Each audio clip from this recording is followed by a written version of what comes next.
Okay, well, thank you everyone for tuning in to the Project Podcast. Our guest here today is Maryann. She is a mom of three, also a grandma, also known as Honey of One. She is a registered nurse and brain health coach with a high genetic risk and strong family history of Alzheimer's disease.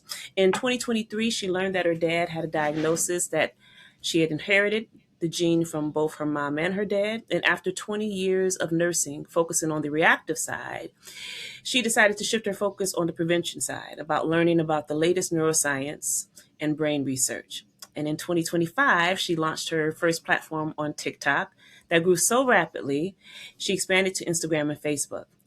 She's launching her own podcast next week called the Alzheimer's Prevention Project. We will give that information as far as the website URL for that.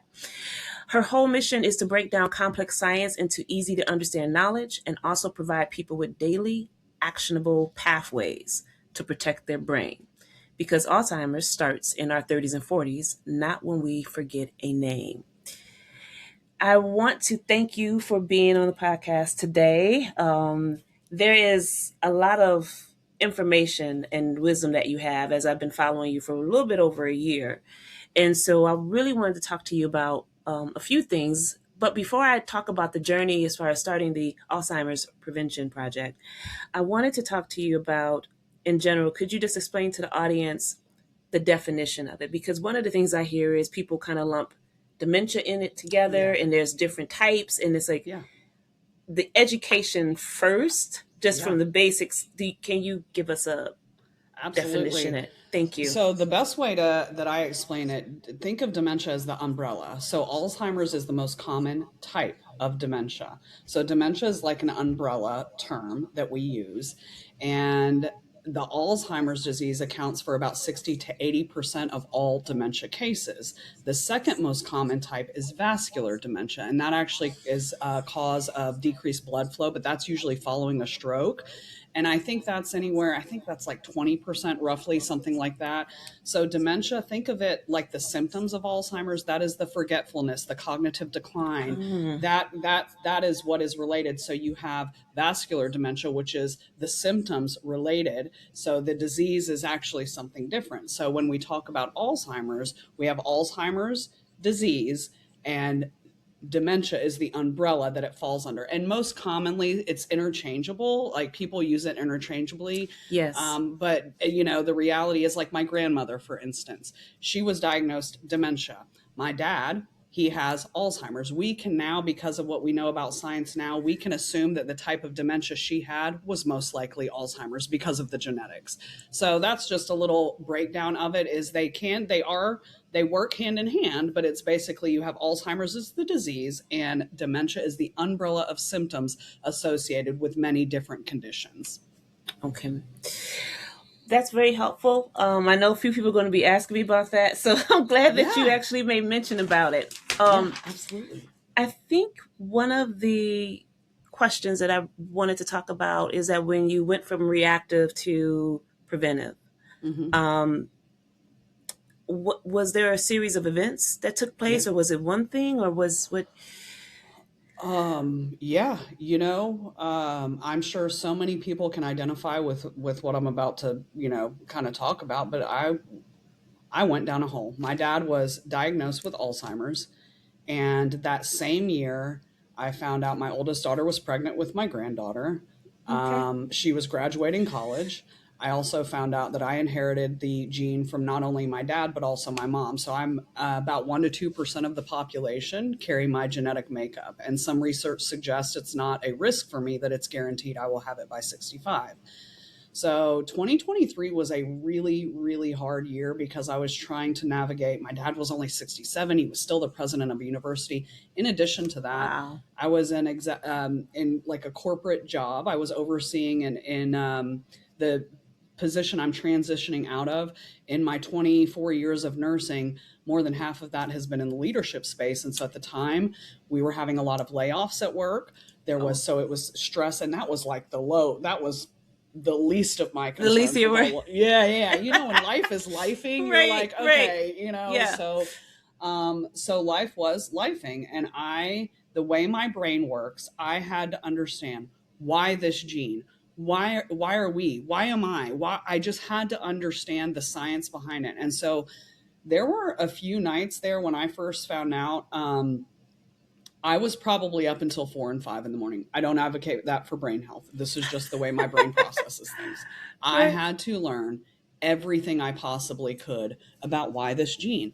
And what I found as I went through digging into research and just digging into, the more you get in that rabbit hole, the further you get. And then I was like, I have been duped 20 something years in healthcare. And prevention is possible. This starts way earlier. Nobody is telling us. And when I was in nursing school, they wanted me to know all the stuff about all the pharmaceutical medications. Someone has high blood pressure. Mm. Here's a blood pressure medicine. Someone has diabetes, insulin, oral medication. They were never saying, you should probably talk to them about how beneficial blueberries are. You should probably teach Yes. people about walnuts, Yeah. omega 3s. We weren't learning that in nursing school, and I can guarantee physicians aren't learning that in med school. We are learning base nutrition, so meaning if someone has high blood pressure, a low sodium diet. That's it. You're not learning the actual real value of some of the nutrients we have out there. And so that was essentially the chain of events as I went down a rabbit hole. And then when I came out, I was like, oh crap, I gotta let the world know. I gotta let I everybody was know. Like this is what we gotta do now. And I and that's it.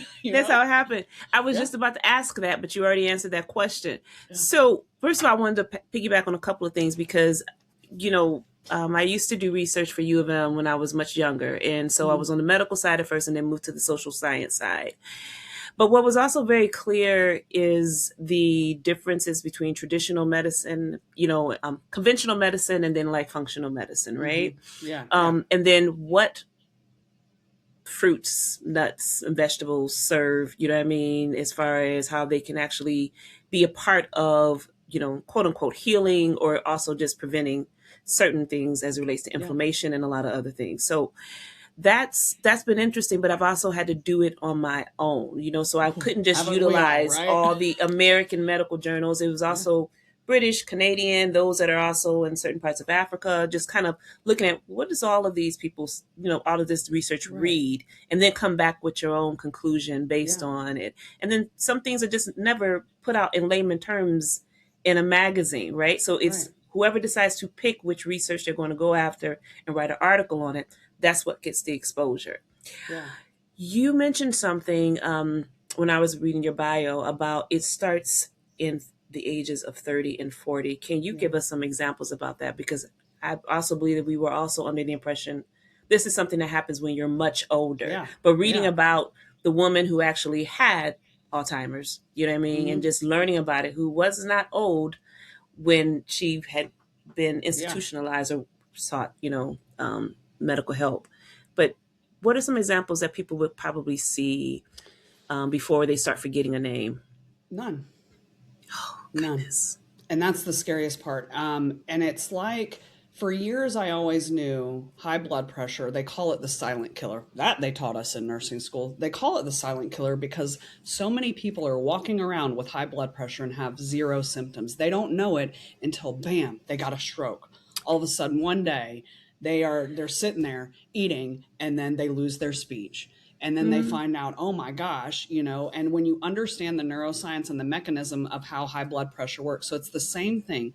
It is a slow burning fire. And it is over decades of poor sleep, of untreated hearing loss, of sedentary lifestyle, of a poor mindset. The negative Nancy people that just cycle in the negative. These are real science backed things. Mindset is powerful. Social connection, so isolation. If people are isolated for years, they're eating processed foods, they're exposed to a bunch of toxins, they're not working out, they're not positive, they're not even trying, they don't have purpose in their life, right?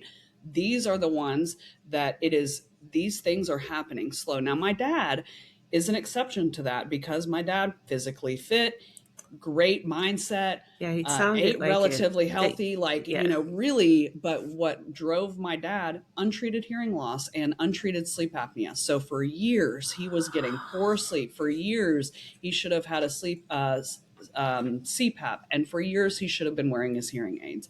And people don't understand that what is happening for 20 to 30 years before someone forgets the name, there are things that you will never see. Your brain is like there's neuroinflammation that is being, your brain is constantly trying to fight off toxins from every angle, not just environmental toxins, where the foods we eat are toxins, things that we breathe could be toxic. The clothes we wear, polyester. I mean, that was one of the first things I learned in my research. I'm like, oh my gosh. Right. Like, Right. oh, Yeah, no, because we love stuff that's wrinkle free, but we got to really do. think about it, and we don't understand the impact, waterproof, Yeah, it's so true. And so, yeah, when I talk, unfortunately, I wish I could tell you this is what you should look for. That is the problem. There is nothing that you can look for except you can do preventative health and you can do lab work. For instance, very low vitamin D in your middle ages. They just finished up a study. I think it was 66% of people. They followed them for 16 years, I think it was. Now, don't quote me on this, but it's roughly, I'm guessing, I'm around the right. It's a big percentage, though, of the people that they followed. Those that had a low vitamin D in their middle ages had, I think it was a 66 increased risk of dementia. Do you know, I Wow. just got my vitamin D checked and next to nothing was my vitamin D. I had no idea.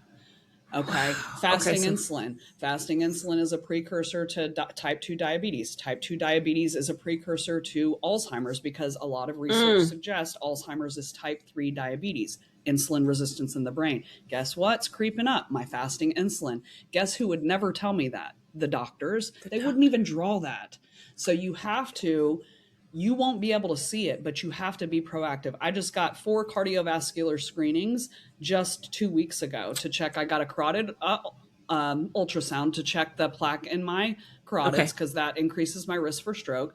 I got an abdominal ultrasound to check if any risk of abdominal aortic aneurysm, an EKG to check and see if I have AFib. So there, and as well, an ultrasound to see how my blood flow in my peripherals or my arms and my legs are, because peripheral arterial diseases also increases your risk for heart disease. So a lot of this you won't, but I talk to people all the time. One of the pillars is preventative health. So understanding these baselines. I know now my baseline p-tau 217, which is a new blood test, brand new blood test, just out in 2025 that can show brain changes 10 to 15 years before the symptoms. Really? So now I got baselines, and it's on us. Like you said, you're not going to go to a doctor and they're not going to be like, hey, let's check all these because in 10, 15, 20 years, you might have a problem with your brain.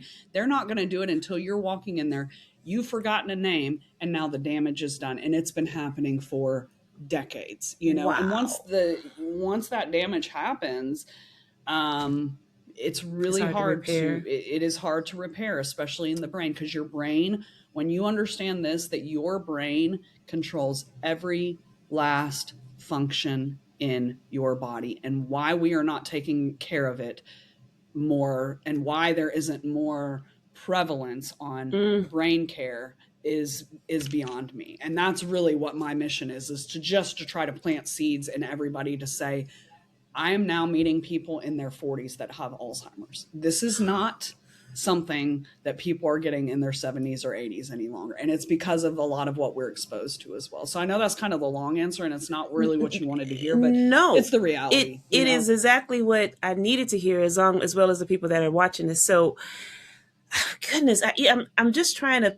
I've been hearing about this third type 3 diabetes. Yeah. And so I'm listening to that, but I'm also just kind of wondering, like, for people, how do they, Maryann, how do they navigate requesting these labs? Because is this functional testing, or is because, you're close to it already, so you can go in, I'm a seasoned nurse. I need this, this, and this. Does conventional medicine allow that, or is this functional testing that you're asking for? I did this all on my own. I didn't even go through my doctor, because another thing is the way our system works, it works against us. It really does. And I hate to even be that kind of whistleblower in my own industry, but I've seen it time and time again. I did my lab work through betterbrain.com. And I Okay. actually have a discount code. If anybody, Maryann 50, Okay. Maryann 50, you get $50 off your lab work. Thank you. And they have a brain health coach that would be like me, but it's someone that they are tying into your specific labs and making recommendations. And she is wonderful. And that is covered by insurance. So this is accessible that you Oh, can do on your own. You just go on betterbrain.com. That's who I got and I'm not getting paid to say this. I did this on my own. I mean, yes, after obviously I did it, and then I was meeting with the brain health coach, and she kind of found out who I was, and then of course they were like, well, let's go, but I did all this before, it wasn't like I was like getting paid to talk about this. I was trying to find ways like what you're saying, because doctors don't often listen. You're too young to worry about that. No, I'm 45. I'm actually right at the exact age I need to be worrying about it. And you should be too, doc, right? So right. I'm not, and then there are great doctors. I don't want to, Yes. Yes. we are only as good as we were taught. And if me as a nurse who took what I learned 25 years ago almost, and I'm Hmm. using it right now, I Right. just wouldn't be able to empower people this way. And so I think you have to, number one, follow people like me, Dr. Robert Love. You got to follow people that you trust or that are highly trusted as far as in the space. And then, yes, you do without being a registered, you go in. Yeah, I want my vitamin D checked. I'd like to have my fasting insulin checked. The problem is, if it's normal, like my fasting insulin, if a doctor would have looked at it, they wouldn't even have had a conversation. My brain health coach, though, through betterbrain.com said, this is creeping up. And Wow. because of my genetics, so that I started taking berberine to help with that balance, that blood sugar balance. So you have to advocate for yourself. And yes, you can go into the doctor and ask for these. And I'm going to just say this: if your doctor says you don't need that, find another doctor. Go to a functional med doctor. Any doctor that is like, no, it is unnerving when doctors invalidate us Hmm. and tell us, because yes, they are more knowledgeable in so many different areas, but the best indicator of me and my health, I can feel like I am the best person to tell somebody, especially a healthcare, which I think a doctor should be a healthcare partner. They shouldn't be telling me, I we like should that. be partners in this journey and working together, right? And so I think that's really important. You have to have a doctor that's willing to be your partner in healthcare and validate your concerns. And then if it's an insurance thing, that's a whole other issue, because that can be a beast. Right. But I have most of the stuff I've done, I've paid for out of pocket. But these are things. My dad's infusions, Hmm. $36,000 a year. Okay, Six so I'm gonna pay a thousand. couple $100 for some labs out of my pocket now. Okay, because the result and the cost of healthcare, reactive healthcare, is It's far more than my much little more piddly stuff expensive. like a essential oil diffuser. Is like 50-60 bucks right here. You know what I'm saying? So Yes. I look at it that way, and I know people are like, "Oh, that much for yeah," because for me, I feel like I'm fighting for my life. Yes. I'm doing it, and so that's where those kind of investments are important for me to make. You know, This is very helpful. Is there a checklist of labs that person can, or are there checklists circulating? Because I know it's like, how do we remember these yeah, things all that. and just, you need a I have book. not. Okay. Yeah, you really do. And I would say some of the biggies, if you have a pen and paper, and actually Better Brain that's a great resource, Okay. because they Better brain. they Okay. have all the labs related to brain health specifically. But some of the ones that I just want to call out, the vitamin D, it is huge. Most of us are low in vitamin D and we have no idea. I mean, and I'm talking Yes. most of us.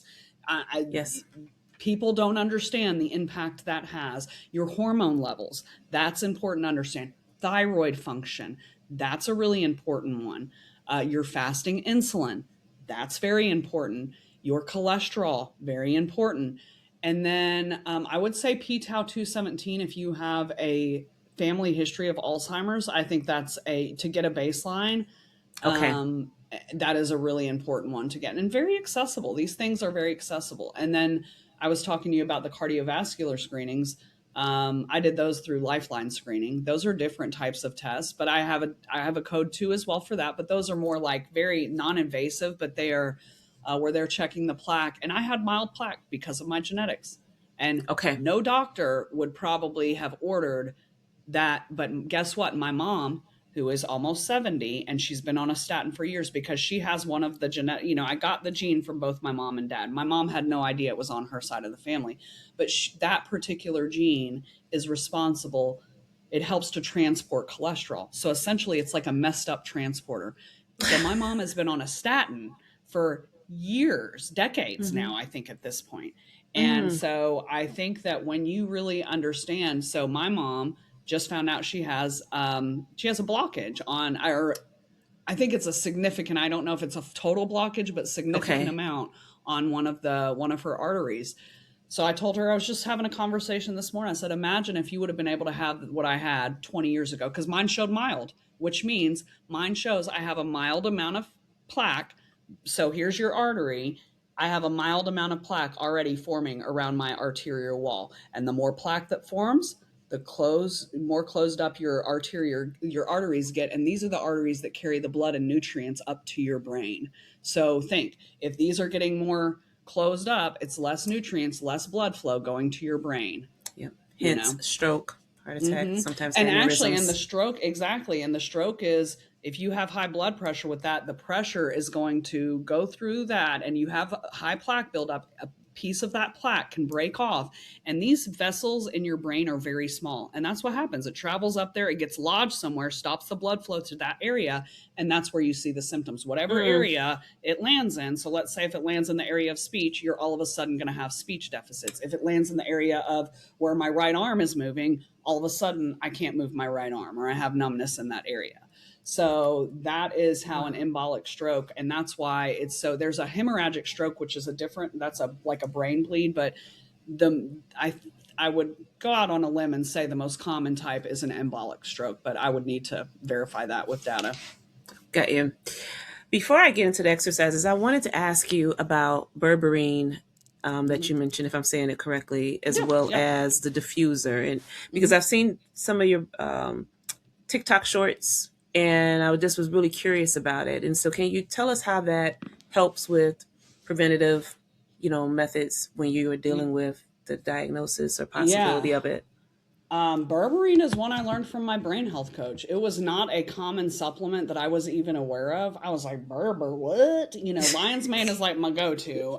So I was like, let me, Google this. What is this about? Right, right. So essentially, what I learned when I did my research was it is like the nature's GLP-1 is what I've heard it referred to as. So it Interesting. helps. Yeah, it is a bioactive compound, and it's extracted from certain plants. I'm not going to get into all the like major science behind it because, quite frankly, I couldn't explain all that. But whatever that compound is, it is, this nature's Ozempic. It's basically, it doesn't mimic a GLP-1 like Ozempic does. Ozempic actually mimics like a GLP-1, but it activates an enzyme called AMPK. And without getting too complicated, because I never want to get too complicated, but basically think of AMPK like your body's um, metabolic master switch. It's your master metabolic switch. And so that is what regulates how your body burns fat and how your body processes sugars. Okay. So you have this natural compound, berberine, that is activating this AMPK that is responsible for processing sugar. All right. Okay. So that's how it helps to essentially manage blood sugar levels and manage and like I said, I don't have an issue with weight loss. That's not a matter of fact. I was actually on the opposite end. I had thyroid issues and I was struggling to gain weight, and now I'm finally kind of like course corrected and I've back to a healthy weight. So I specifically take it for the blood sugar management. Now, and it gets a little more complicated, but the bottom line is I highly encourage anybody to really research it and its ability to activate AMPK and then what AMPK does. But it's the metabolic master switch in our body, and it's very important. And Okay. then with the diffusers. So this one was this actually, when my podcast dropped, I've got 3 subject matter experts so far just in my first 5 episodes just on Mm-hmm. olfactory enrichment, because this is such a new area of neuroscience. And it's honestly, when I learned about it, I was like, duh. Like, how could you not have, like, how did we all not go, yeah, this guy probably has something to do with this guy when it's right here. But what they did was they did a study in 2023 at the University of California, Irvine. There have been more studies, and there needs to be a lot more exactly like this to really validate these results. But it showed they had two groups of people, healthy adults, age, I think it was 65 to, I can't remember the age group, but 65, roughly around there, but healthy adults. The first group would get 2 hours of olfactory enrichment at night via an essential oil. So could be lavender, lemon. They use 7 different essential oils in the study. They did cognitive testing before and then 6 months after. They did the olfactory enrichment for 6 months. The group Okay. that had the olfactory enrichment 2 hours at night via an essential oil showed an improvement in memory and learning by 226%, which is like That's a insane. very high percentage. Insane. And I'm thinking, because of essential oils, yeah, I'll try it. What's the harm in that? But there are other studies, and there's some mice studies, but there are actually other studies that show that olfactory enrichment can increase your cortical thickness, which is like your cerebral cortex is the outer layer of your brain. And so, which is also where things like the memory and learning, you know, a lot of that important functions happen in that gray matter, that cerebral cortex. And so it shows this olfactory enrichment has been shown to increase that cortical thickness. Additionally, which I found is really cool, you know, sommeliers, the master wine smellers, they just literally smell wine for a living. They have shown the areas of their brain associated with memory and learning are larger. And so now there is this research, like a lot more scientists are going, whoa, because they have linked a loss of smell to over 139 different conditions, medical conditions, Alzheimer's being one of them. And usually what happens is your sense of smell, the loss of that smell actually precedes the loss of memory, but people don't usually realize that. And like in my dad's case, absolutely happened with him. And his taste is very odd. You know how people after COVID, oh, I lost my taste and I lost my sense of smell. You never lost your taste. It was just your sense of smell. I have since learned that from these experts. It's because of the way part of our taste is actually, the job is actually done in the olfactory system. It's having to do with the sense of smell. And you'll have to listen to my podcast because I'm not even going to try and replicate the science that they explained to me. But basically, I noticed with my dad, and oftentimes people with Alzheimer's or dementia, you may see them pouring sugar or pouring sauce. My dad loves a sauce. The man loves a sauce, like a mayonnaise, I mean, and now it all makes sense is because it's the sense of smell that's tied to the taste, and those are the earliest changes. So it's opening us up to going, we should really, now what scientists don't know is when that loss of smell happens, they don't know if it's that part of the brain that's dysfunctioning or if it's the smell is dysfunctioning that part of the brain. They don't know the relationship. That's what I think they're what they're trying to figure out. In the process of trying to figure it out. But what we do know is this. I know this is a podcast and I know people won't be able to see this, but I just, for visual, I got to show you. Your olfactory bulb, your nose is the only sense that goes directly to your brain. It is like a direct highway. All your other senses, your hearing and vision, they basically have to be rerouted before the work happens. So this is I don't know if you, okay, so see this little white guy right there? That's your olfactory bulb or your olfactory tract. And right here is where memory and learning happens. You can see it's literally directly connected to the areas of memory and learning. And that's where I think that we need to go, let's look into that. And so, yes, I do olfactory enrichment. Is there enough science to fully support it yet? No, but it's friggin' essential oils. Why would I not? I'm not going to wait another 10, 15 years, while I'm just sitting around like, I better wait for them to, Yeah. There's funding and approvals and, denial, So, okay. So that's very helpful. Berberine, is there like an extract from a particular fruit or vegetable? Is that, because how a lot of supplements supposed to, usually it comes from initially an extract of something that is already here in Yeah. existence, right? I know it's several plants. I know that it Oh, definitely berberine is extracted from several different plants, and I'm not sure like because it's been used for apparently in Eastern medicine, just well, like everything else that we're Eastern just now learning medicine about. is They're like Eastern medicine. they're like y'all, we've been doing this for a hot minute, y'all. Like okay, welcome to the show. We're like, oh, here we are. Well, here we are coming to your traditional ancient medicine that has been around for thousands of years and has worked. So yeah, it's just recently on our side of the globe or our side of the world, like many things. So it's several different plants, and I couldn't even begin to tell you It's that list. no, I'll check it out. Okay, so next question has a lot to do with quote unquote what you mentioned earlier about hearing loss. Hmm. And so being a contributing factor to Yeah, Alzheimer's. And yeah. so how does the neural inflammation happen? Do we Yeah, know how? yeah. Like, is it what? Yeah, I actually, this is one of my most favorite ones to explain because obviously, with it being my dad, one of his main drivers, it was one of the ones, the sense of smell and then the hearing loss are two, I think, of the ones that surprise people the most. Um, our brain only has a certain capacity or workload. Okay. So when someone is hard of hearing, and in my dad's case, he cannot hear high pitched sounds. So what's happening if someone's hard of hearing and they're not wearing hearing aids? Now, if you're wearing hearing aids, then that's treated hearing loss. It's the untreated part. Okay, Because what happens when the brain is trying to process sound and it can't physically hear, it starts stealing resources from memory, starts stealing resources from learning. So it's trying to steal resources because it's working beyond its capacity. Now, when your brain works beyond its capacity, stealing resources from these key functions in the brain over a period of time, there's a couple things that are happening.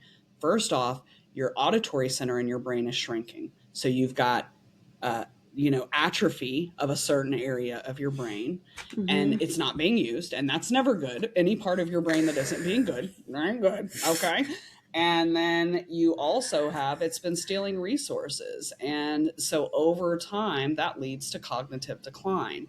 And basically neuronal cell death is the best that I think their understanding of it, science's understanding of why this causes this. And it is definitely over a period of time your brain working beyond its capacity that it's supposed to work, and it only has a max capacity, and once it gets beyond that, it starts stealing resources because your brain is set up to try to protect.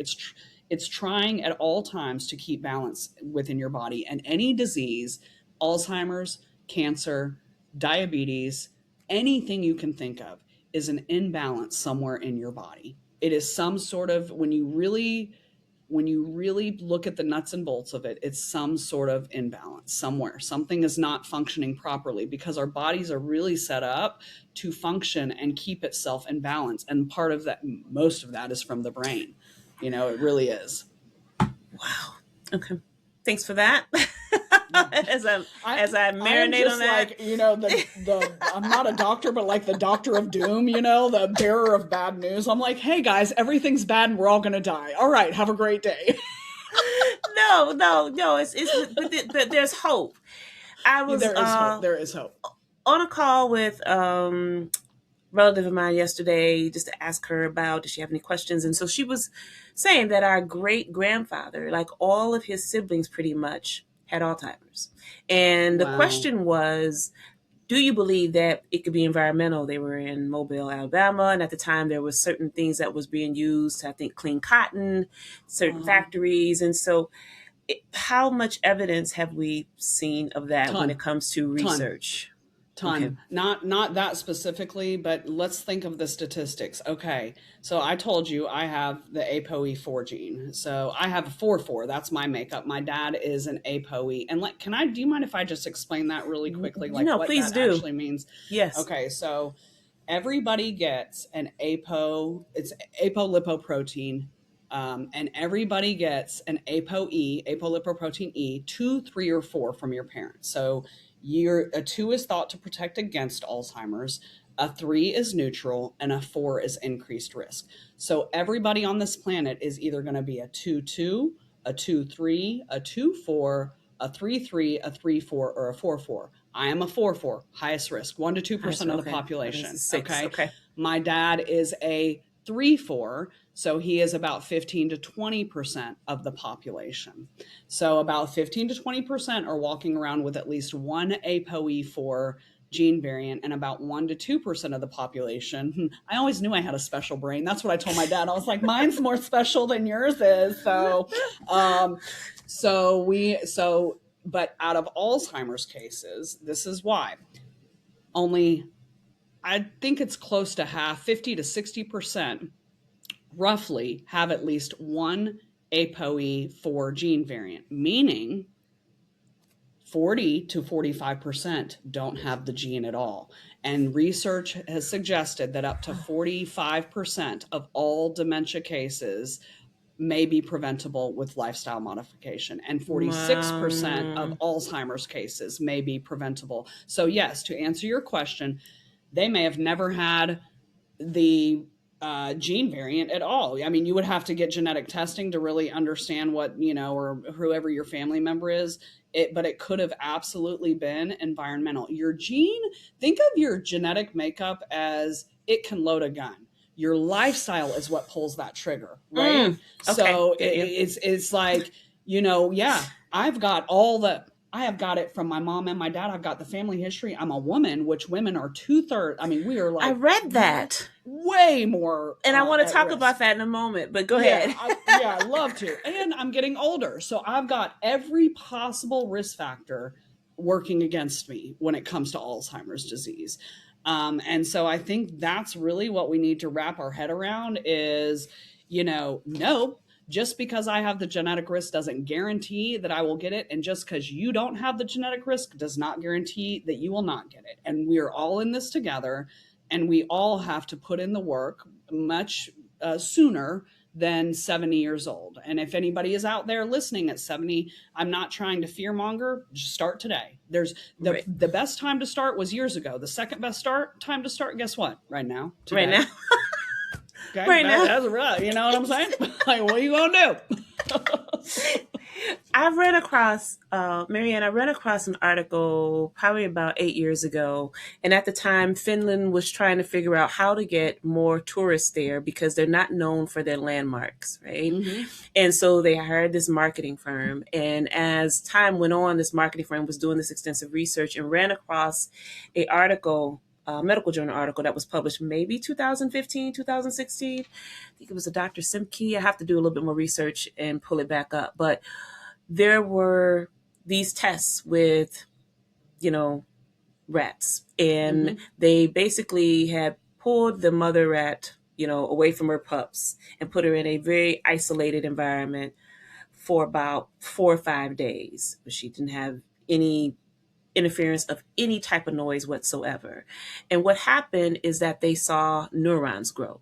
Now, when they saw that the neurons grew, they were like, oh, it's growing, but the brain is already developed. There's no way that it's going to connect and be utilized. A week later, they saw that it did connect and it could be Wow. utilized. So now they were thinking about Alzheimer's and Mm-hmm. other things. And I'll send that article I to would love you. to. Yeah, I'd love to see that. What I started to think about, so in the end, Finland decides that, you come here for silence. You know what I mean? You can, Mm-hmm. be Rest revigorated and yes, basically, yeah, yeah. So like stress that's management. yeah, We gonna yeah. take your stress We down. I don't have love a it. great statue. We don't have the Taj Mahal, but we have silence here for you. Yeah. So this is Yeah. but what it pushed me down, and I wouldn't say necessarily a rabbit hole, but it kind of moved me over to the lymphatic system because I did not know that it existed at that time. Yeah. And apparently we have these stages of sleep, but if you do not get those stages of sleep throughout Mm-hmm. the night, particularly one in Mm-hmm. particular, your brain will never be flushed with the cerebral spinal fluid, from my understanding, which is the waste that accumulates. And this can also contribute to Alzheimer's as well. Is that Yeah. correct? 100%. So that is why when I said the other driver for dad was untreated sleep apnea. So the part of sleep that you're talking about is deep sleep, because the glymphatic system is a microscopic waste clearance system. And I kind of think of it like your nightly dishwasher on your brain. It's coming through and I it's like like, that. it's like cleaning it out, right?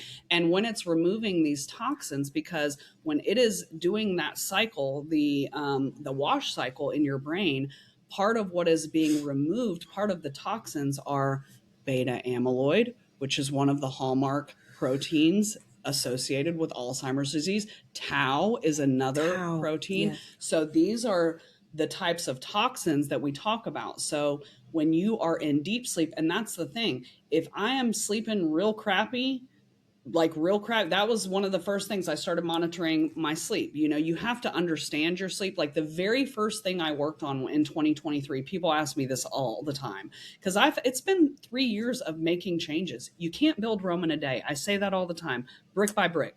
Don't pick every habit, guys. Don't do it. Your nervous Right. system can't handle it, because it will end up in the opposite direction of what you want. Pick tiny little things and work on that. And it's okay. It's okay as long as we're making effort. But my very first thing was, okay, I looked at, now I had all this research. I'm looking up at this mountain and going, oh crap, I gotta change my sheets, my clothes, my kitchenware. I gotta change the Oh, food the I eat. kitchenware. I mean, Oh, like, yeah, Lord. I gotta do all of it. Where do I start? And because sleep is probably singularly, it's all important when it comes to prevention, but sleep is like, that's the first thing. Well, mindset is the first thing I would say before even sleep. If you got a crappy mindset, or you're the one that is like draining other people's energy, or what I call an energy vampire, then mindset is the very first thing. But if you're like me and you, super Yeah. awesome and fun to be around, and great and positive, then Yay. definitely start with sleep. But if Right. your attitude sucks and no one likes being around you and you're not invited to the parties, then maybe fix your mindset. Okay. And it's a you thing. Okay. Right. Right. Like, so No. that's yeah, sleep is definitely, so the glymphatic system, you have to give it the opportunity to work. And there are some Okay. things you can also do to support your glymphatic system. Cold plunges, or like I told my dad, even the last 30 seconds of your shower, turn it on cold. It Okay. sucks for a second.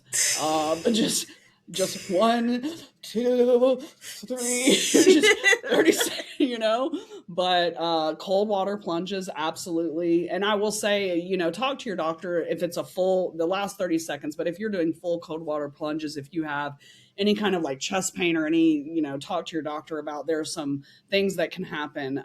But I would definitely look into that, because your glymphatic health is very important. And most people, this is a relatively newer system that was discovered, I think, within the last decade, 10 to 15 years. So we think about, yeah, that's kind of new. It's kind of a baby when we talk about systems of our body. And that's one of the newer ones. I was trying to get the person that discovered that on my podcast. I didn't land them, but We I'll get keep trying. find a research assistant. Find a research assistant. That's smart. That's smart. That's what I go for. Yeah, I love that. This will be interesting to uncover, because so many women have been pretty vocal now about perimenopause and menopause, whereas our Yeah. grandmothers weren't, They right? weren't. And even some of our mothers, right? Yeah. And so because of that, when they're trying to navigate sleep, but you are getting up out of nowhere, going to the restroom, you don't know if you hit that glymphatic, or did you just Yeah. missed it, right? So this will be interesting to uncover as time goes on. I want to now get to these exercises. So let me tell you, when I ran across your site, I was like, oh, really? That's how you. So I'm trying it, and Oh, I can literally feel it, because it's not as simple as it looks, right? Yeah. You start getting like finger tied, you know what I mean, and missing it, and this is like, You might flip oh, off someone, yeah, your brain, and I could feel my brain like it was going against Yeah. like something, you know what I mean? The And natural so, pattern. Mhm. tell me, how did you run across the research for this, and how has it been since you started actually doing it? Do you feel initially, or did you at the time, Oh, big because I time. can I can feel like, honestly, in my focus, in my coordination, and I've even in my dexterity, even with my fingers and my ability to pick I up didn't new think ones now. about I learn dexterity. them very quickly. I didn't either until I met with a guy. He's a flow artist. And I don't know if you've ever, so I didn't even know what flow art was. What's But that? flow art, for those of you that don't know, have you ever heard of like Cirque du Soleil, or the people that do the finger Yes. gloves, that have the light up gloves and they do these really cool things with their hands, hula hoops, any kind of where your body is like flowing in a In really cool is motion. flow art. Okay. So Okay. this flow artist reached out to me and he does these finger dances that are just, I can't even, I think his name is Alex Chavez, if I'm not mistaken, on TikTok. But anyway, he has this dream of getting like flow arts into schools, really cool. Um, and so when we had met, I mean, he was like fascinated because he had been doing this. So he said, "Hey, can you do this? Kind of." And he was like, "I cannot believe how well you can do that. Like if you take your hands right here and then you place your pinky on top and then on the bottom." Most people have a really hard time doing that. And I believe that I don't because of the finger drills I do. So I think I've had people tell me they're dropping less things, their arthritis is better. Whoa. Kids, a lot of the studies are actually on kids. And so I have a lot of teachers that do it with their classrooms, like they're, before starting the class. It helps to also like deregulate the nervous system because you're sitting there. If you're focusing on this, if you're in a bad thought cycle, pick up a brain drill. Do that first. If you are like sitting there in a bad, try to focus on that. So the way I stumbled upon it was just like falling down the rabbit hole. I was, I think it was because I've seen like occupational therapists do this before. I just Oh, never really okay. understood the science behind it. And it had been quite a while ago, if I'm being totally honest. I want to say like 10 years ago, maybe something like that. So I knew Yeah, about yeah. this. It was something that was kind of like tucked away. And so as I was, looking for things to improve cognition, improve, impact, cognitive ability, impact, memory, focus. So as you start, looking into that stuff, you just stumble upon other research. And I'm like, bilateral coordination. And then once I started looking down that path, one thing leads to another. I only did one. And from there, I mean, because once you learn it, like I make them up now every day. I'll make up different patterns and stuff like that. But that's it was an accident. I did a video on it.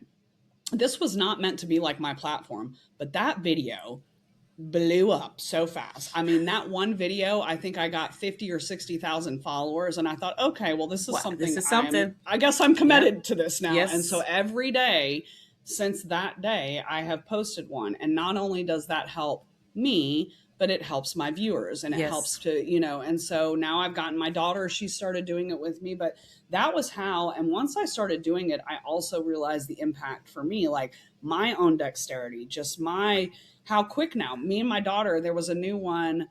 I think it was yesterday. She did one with me. I had never done it before. It was one I just thought of. I was like, "Oh, this would be," and it took me a second, but I picked it up very, very quickly. And so I think that's the biggest thing. And I always tell people, once it gets too easy for you, you need to up the challenge. The Okay. magic is always in the challenge. So do it faster, do it to music, do it to a beat, whatever, switch it up, switch up to a different pattern, whatever.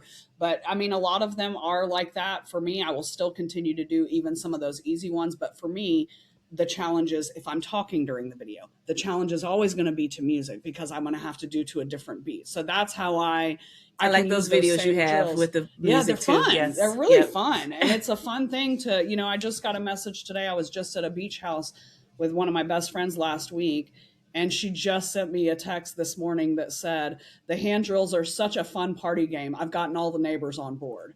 They did one of the videos with me. They were in one of the videos. And so it is, I get messages. People are doing it with their family. That's like part of their, at the dinner, I like they'll do it that. for fun. So I think not only is there great benefit, like neuroscience speaking, and there really is. I always want to make sure people know this is not, you can't just do these and then it's going to prevent Alzheimer's.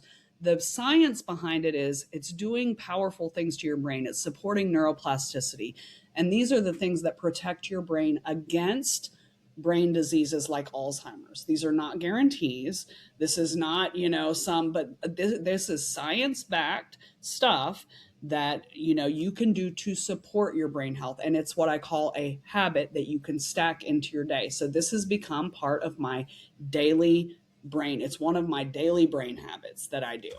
Yeah, but I also think what you just mentioned, it's accompanied with everything else, right? Yeah. So the diet, the physical activity, your hearing, what you're smelling, like all of that together collectively, bit by Yes. bit, helps with this, This is right? And exactly, it's so all little pieces of the brain puzzle. Yeah.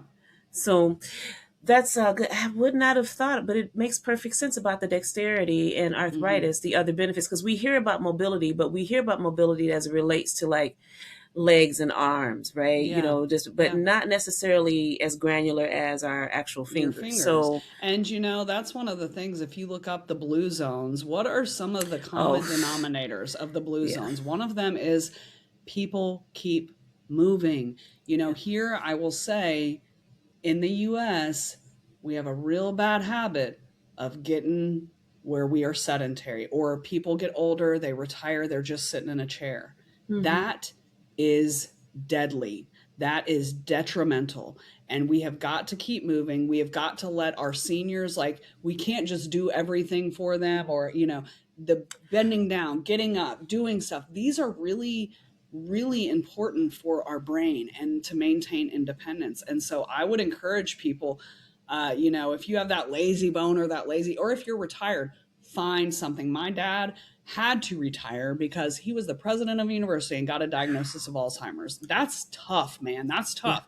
And so, yeah, he could have sat in a chair. He could have given up, but he didn't. He was like, oh, I guess I'm going to learn how to garden now.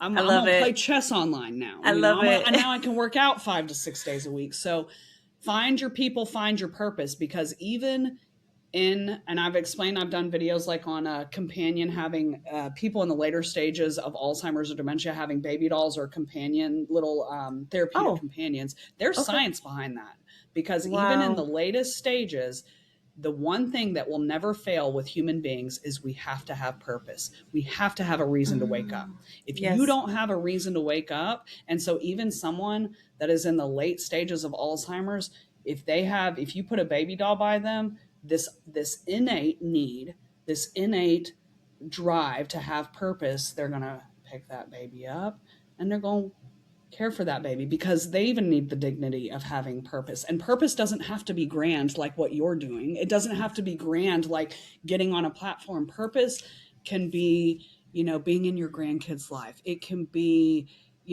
making a positive impact at your church or something. It doesn't Mm-hmm. have to be some big grand thing, but you have to have a reason that you are waking up every single day. Every single day. Yeah.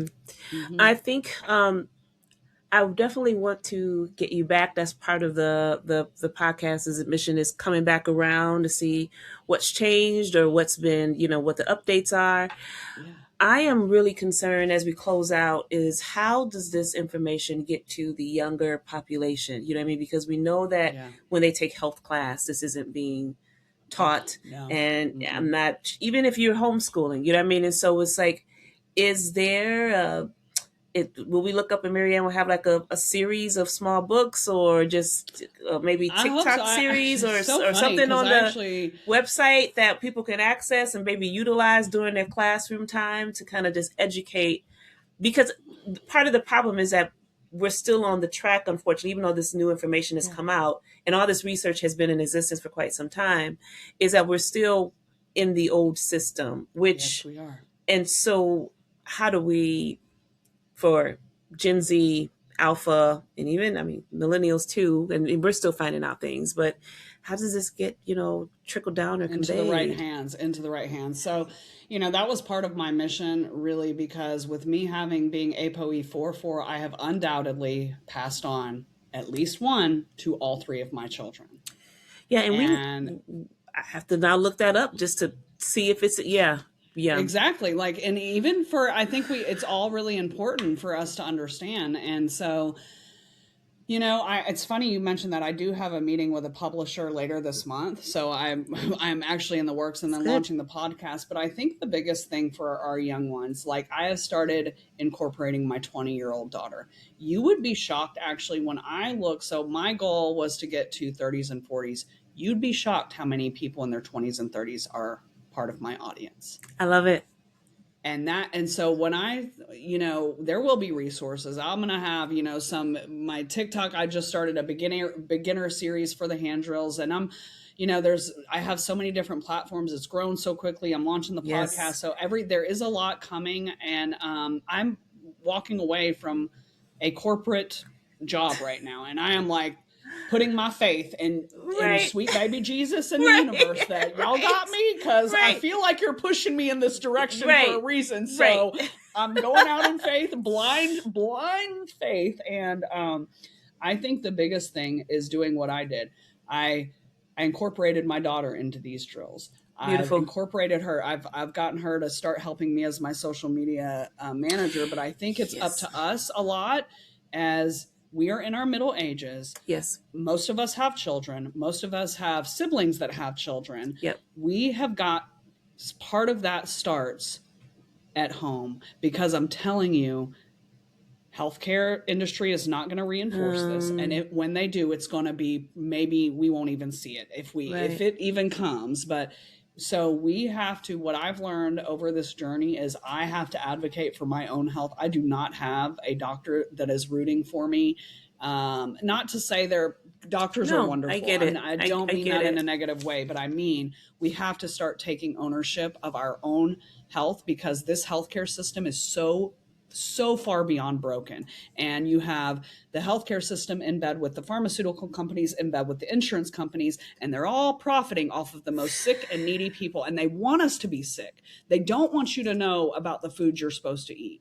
They don't want you to know that, eat a handful of blueberries and walnuts every day and the power it does. They don't want us to know these things, because there's not as much money in prevention as there is in reaction.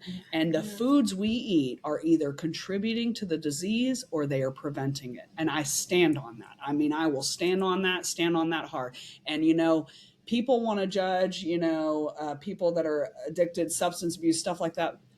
Most of us are addicted to sugar. The hardest thing for me to come off of has been sugar. And I still crave it like it is crack cocaine.